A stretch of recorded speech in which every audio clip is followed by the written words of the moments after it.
চাঁদাবাজদেরকে সোপর্দ করবেন, তাদেরকে সর্বোচ্চ শাস্তি নিশ্চিত করবে।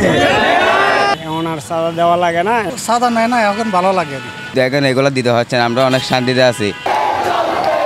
ছাত্র জনতার অভ্যুত্থানে শেখ হাসিনা সরকার পতনের পর বদলে গেছে ফুটপাত কিংবা রাস্তার ধারে থাকা ভ্রাম্যমাণ দোকানের চিত্র। আগে প্রতি দোকান থেকে 50 থেকে 100 টাকা করে নিয়মিত চাঁদা আদায় করত, এখন সেটি বন্ধ।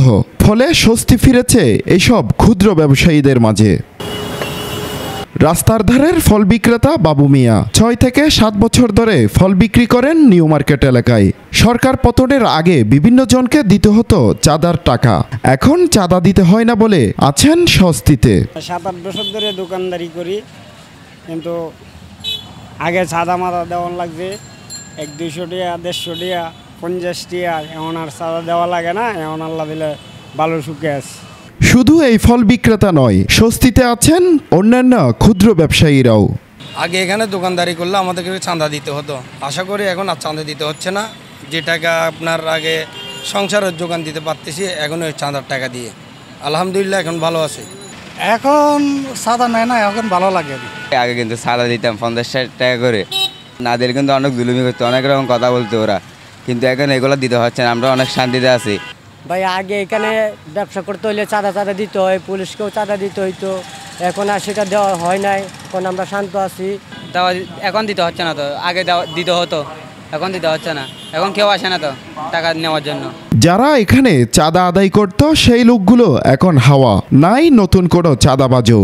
ভ্রাম্যমাণ এই শরবত ব্যবসায়ী জীবিকার তাগিদে আসছেন শরবত বিক্রি করতে, কিন্তু চাঁদাবাজদের হাত থেকে রেহাই পায়নি এই শরবত ব্যবসায়ী। আমরা কথা বলবো তার সাথে। আচ্ছা, আগে কি আপনি চাঁদা দিতেন? জি, আমরা আগে চাঁদা দিতাম। কত টাকা করে? এই দেখেন 100-150 টাকা করে নিত। এখন দিতে হচ্ছে না, এখন দিতে হচ্ছে না, সরকার পদে দেখা হতে লাগে না, আর দিতে হচ্ছে না চাঁদাটা। তবে চাঁদাবাজদের উদ্দেশ্যে কঠোর হুঁশিয়ারি দেন বৈষম্য বিরোধী ছাত্র আন্দোলনের সমন্বয়করা।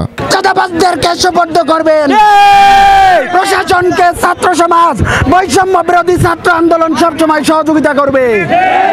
তুলে নেবেন না, আমাদের দেশে আইন আছে, সবাই আইনের আওতায় তাদেরকে দিবেন এবং বাংলাদেশের বিচার বিভাগ তাদেরকে সর্বোচ্চ শাস্তি নিশ্চিত করবে।